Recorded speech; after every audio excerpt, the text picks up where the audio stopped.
morning everyone, it's Nigel here from the EV Puzzle. We're out on a test drive today. I've got the Mini Clubman Cooper S and Cracker and I have come out for a lovely walk and just basically taking a country drive and enjoying ourselves and seeing what the car's like. Hang on a minute, Mini Clubman? That's a nice car!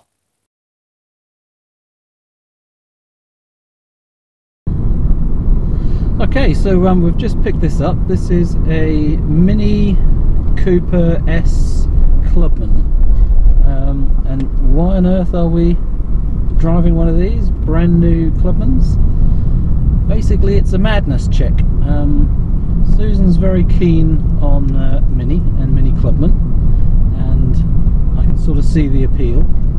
But I wanted to do a reality check that if I'm about to spend getting on for £40,000 on a car, what are my alternatives? And one of the alternatives is to buy a much lesser car, replace the Fiesta and buy something else that's, should we call it, a stopgap until I go electric, perhaps when electric is more prevalent and there's more available, you don't have to wait so long for them. Today's basically a madness check, and I've only been in the car a few minutes and yet the differences to the Fiesta are astounding. It's similarly low, similarly sporty. I can tell it's got a nice feel to the road. Being petrol, it's a lot more performant than the diesel, especially this one. But it's a lot less money. This car in Cooper specifications, so the 1.5 petrol without the 200 horsepower engine, is about 21,000 new for an X demo. We saw one in the showroom, but so you can start from brand new at 23, 21 for an X demo, a 1 year old at 17, 18,000, and we saw a 17 Ridge just the other day at the car shop, and it was 15,995 with only something like 15,000 miles on it. So somewhere between 15,500 and 23,000 you get one of these, and hence it's a hell of a lot less than the Kona electric. So this is a reality check to see whether what I really want is a new car, a different car, or whether it really is the electric, or whether there's a chance we might go for both. We might end up with one of these for Susan and the electric for me. So comfort-wise, these seats, they're the chili pack seats, which I think you get the same with the Cooper S. Extremely supportive and comfortable. Unlike the Kona, and the Kona was much more just comfortable. What else can I notice about this car? Well, it just feels smaller, it's cute, it's got so much character. So if we went for something like this, on the outside it feels like a half decent sized car. It looks quite big, but on the inside it feels small, and I can't work out why, because elbow room we're fine side by side, we're not clashing. Maybe it's these big bulbous dash items all coming forward towards us. Anyway, I like the switchgear, I love the seats. Steering wheel, the steering, yeah, absolutely fantastic. The smoothness is incredible, whereas I get in my Fiesta and put it into gear and drive off, it's very lumpy and jerky by comparison. This is so smooth, the smoothness that I really appreciated on the electric. So I think I would enjoy driving something like this. It's a really nice, comfortable car.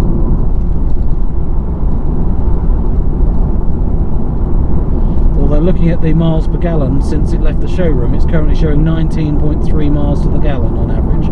That's not what the specifications said, and not what I would hope for. This is in green mode. Yeah, it's in green mode. There are 3 modes: sport, mid and green. So anyway, it's I've tested a little bit of performance pulling away, and the sport mode is a heck of a lot different to the eco mode, the green mode. In green mode there isn't a hint of trying to get wheel spin out of the car, but if you pull away quickly in this in sport mode, yeah, it loses traction quite quickly. So I think this is nearly 200 horsepower or over 200 horsepower. I'll stick it on the screen, but very enjoyable. I just like it because it makes you feel happy. Yeah, it is. It really has got character. There's some impracticalities about it. That the door apertures are actually small and they're almost circular, so they're actually quite small to get in and out of. They're not wide, spacious and flat, but that gives it its cuteness.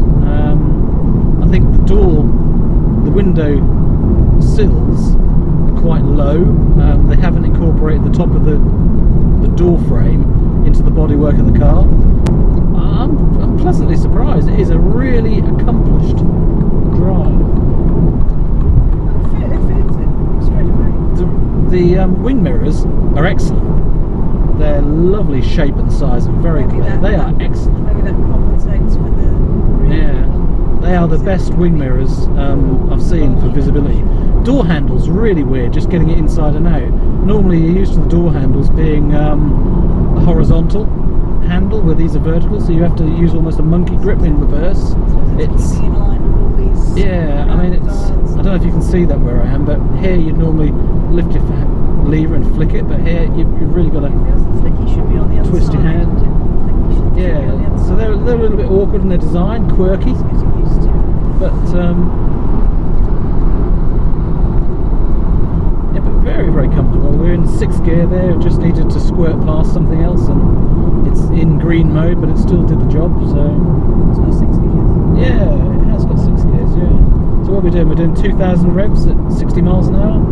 So yeah, I'm used to doing a lot less revs in a diesel, so that's just how petrol cars are. So it's basically 56 miles an hour. It's 2,000 revs, but I can't hear the engine. I can just hear the road noise and the fan. Yeah, the Kona's a heck of a lot quieter on the inside. But the dash feels really close to you, doesn't it? Where the windscreen edges, it's a very straight upward windscreen. But I love the circular bit here. That circular line that comes round. It's very nice.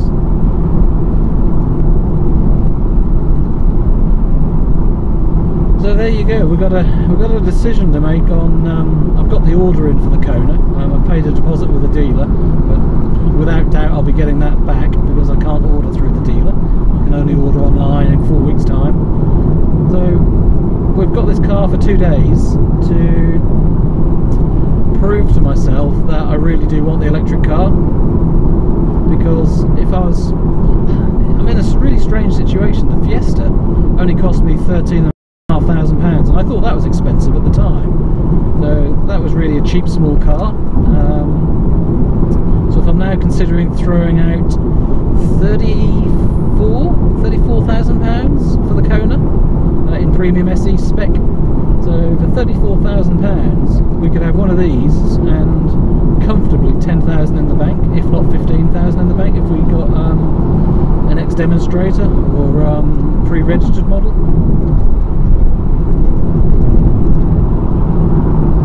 So quite food for thought. So is it new car time, or is it Kona electric time?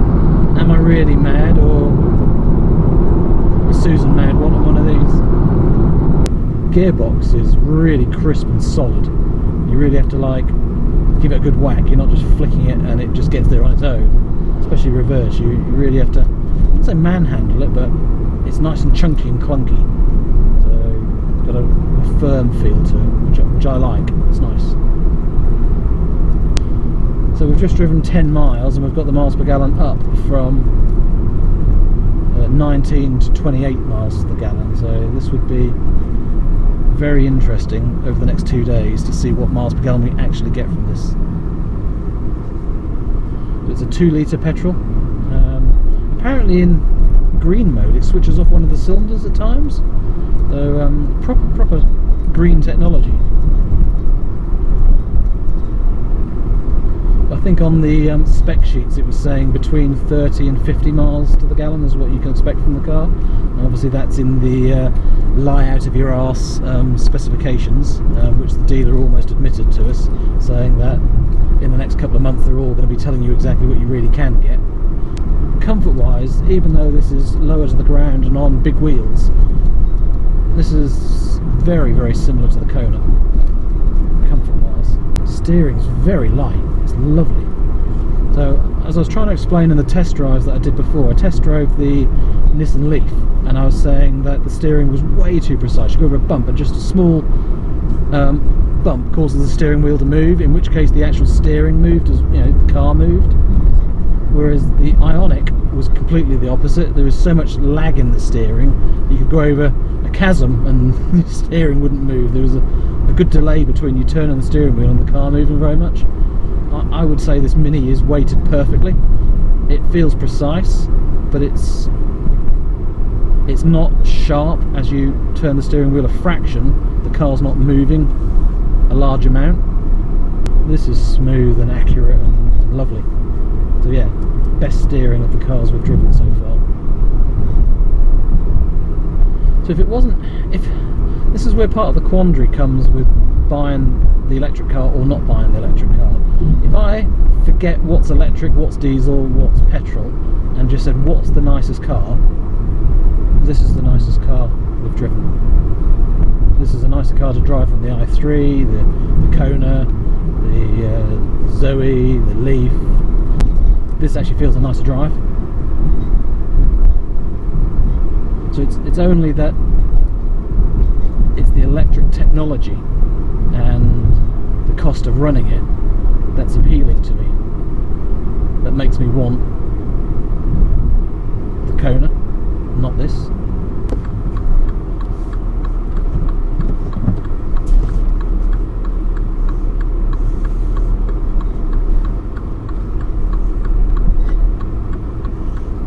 That lumps over the curb a bit more than mine, doesn't it?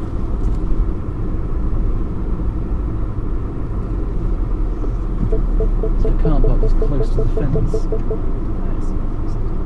That's off. Yeah, I'm not used to the handbrake just being a button, but that was the same in the Kona. Okay, so I'm going to do a voiceover of the look around the car. Basically, the wind was dead and it was buffeting over the microphone way too much and wouldn't have been any good. There's some really nice angles on this Mini. It's emblazoned everywhere with Cooper, Mini, S. It's just got badges and labels everywhere. The filler cap and flap there, that was plastic. It wasn't very solid, but I think that's standard in a lot of cars these days. And yeah, another S badge at the front there. Excellent wing mirror. I really am impressed with how, I don't know, it's just the shape. They're just more round, and that roundness is both attractive and very practical. But have a look at this angle here as we're zooming out. Look how straight the roofline is from the windows and the windowsills at the top of the doors. That harks back to the old Minis. So I like how they're putting the old touches and the hints back to the old Mini, but then all the round circles everywhere. So it has both. And the circles and the roundness, I think, gives it its cuteness, and the straight lines give it the heritage back to the old Minis.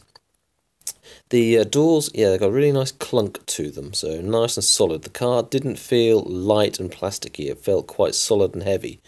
I'm going to wait and put that on the screen later as well to see how that compares to the Kona, because it really felt like a weighty car like the Kona. The back end, yeah, it's a 6-door, so 4 doors for the passengers and occupants, and then 2 doors at the back that open out to allow you access to the boot. So interesting, when you obviously reverse the car up to something, you've got to allow an extra couple of feet to be able to open the doors. But yeah, a very attractive car, even with those straight lines. So let's try the cracker test. Cracker goes in absolutely fine. Lots of headroom, very happy. He can see out the side, he can see out the back. It's certainly a dog-friendly car. Yeah, there's that S badge. A bit plasticky, but still quite attractive. And then another Mini logo on the lights. And then there's another Mini logo on the front and an S badge on the front. Lots of intricate design to the grille area there and the bumper. Lots of different materials, and that's a common theme throughout the car, the combination of different materials. And it works very well. Even around the arches there, it's the same sort of plastic cladding that the Kona has, and yet, okay. The cladding's at the bottom as well. It runs the whole length of the car. And that's a hint back to the older Mini Clubmans, but there's an angle of the circular door entrance I mentioned earlier. So you can see the actual kick plate there is tiny. It's a very small area for getting in and out.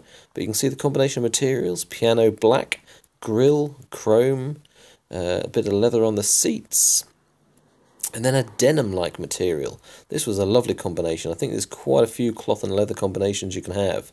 And this was very, very nice. Especially liked the hard-wearing feel of this denim. And you can see the seat design there, lots of shape to it, and it's very solid, well stitched. So very happy with that. Legroom was way better than the Leaf, better than the Kona, better than the i3 by ages. The headroom was excellent too. It was a really spacious car, which surprised me. I was expecting the Mini to be small. These door handles, aren't they cute? Look, with the ambient lighting. Orange light, yellow light, now it's going green and purple and blue. It goes. Very, very attractive. And those ambient lights are hidden in several places throughout the car, making it very attractive. The media center console, that lights up around the big circle as well in all sorts of situations. I actually found it quite annoying and was desperately trying to turn it all off, because the bright colour was just too much of a distraction. Turns out you can turn it off and turn it down, especially for night driving. So it is configurable, but it just takes a while to find the configurations to do it. You can see there on the screen how bright the green was. The speedos, they're quite small. Not a lot of detail there either. It doesn't go in 10s, it goes up in 20 miles per hour. Very, very attractive.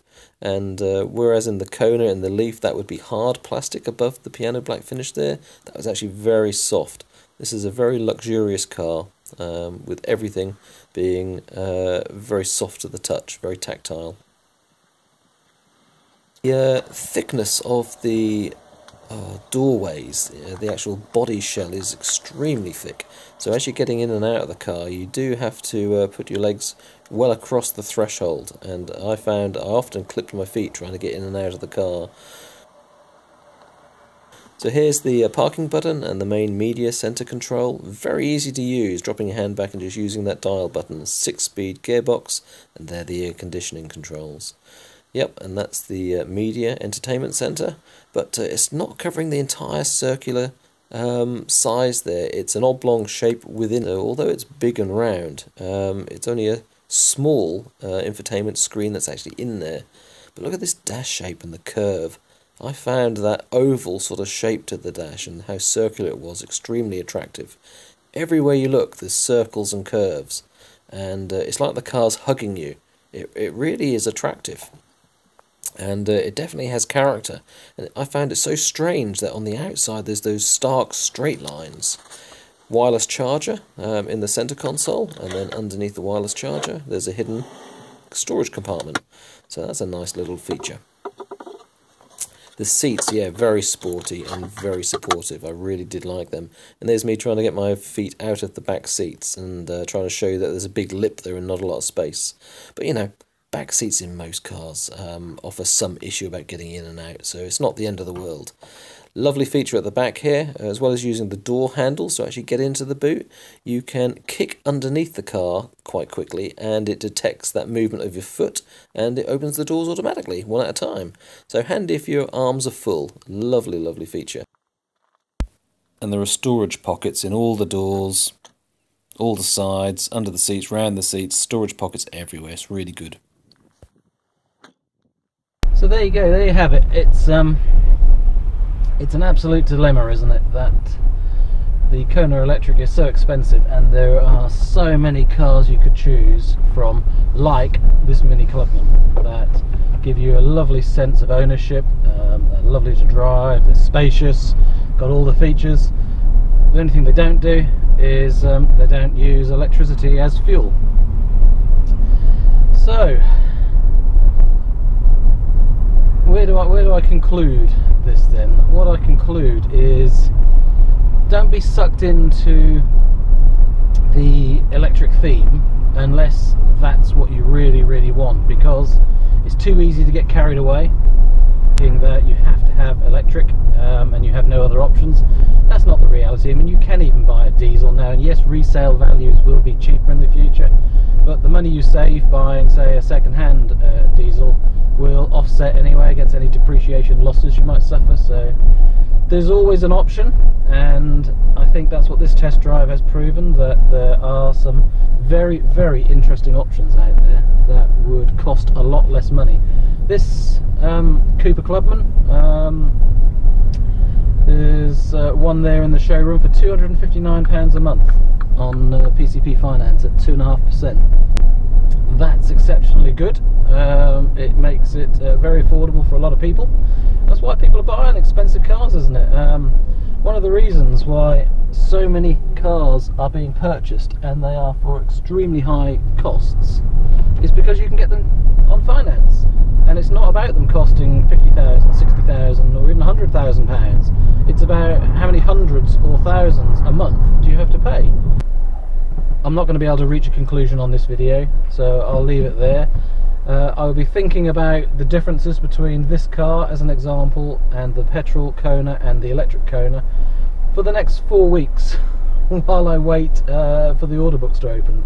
And then what I actually purchase, well, we'll have to wait and see, because, you know, my gut feeling is the Premium SE electric Kona, but when I drive something like this, it really comes to mind, should I go for the much cheaper version and maybe even the smaller battery version, and then have one of these as well? Because if I didn't go for the long range and I had a, say, Clubman Mini diesel as a second car, I wouldn't need such a long range. So there's certainly a lot of food for thought, and there's a huge amount of options, and I think that's my advice to everyone. Don't rush in, don't dive in too fast. So good luck with your purchase if you're out there looking to purchase an electric car, or any car for that matter, and I hope you keep enjoying watching the videos. My journey, which is what these videos is about, has reached a nice little twist, and it will go on for at least the next 4 weeks, and I somehow doubt that it will end then. There'll be a lot thereafter. So thank you all for watching, thank you for subscribing. If you haven't already, please subscribe. It's lovely to see you, lovely to have you on board. I read all of the comments and try to reply to as many as I can. It's an absolute pleasure doing this, and I'm glad to be part of the community, or helping form the community, whichever way you want to look at it. Thank you so much, see you again soon, bye.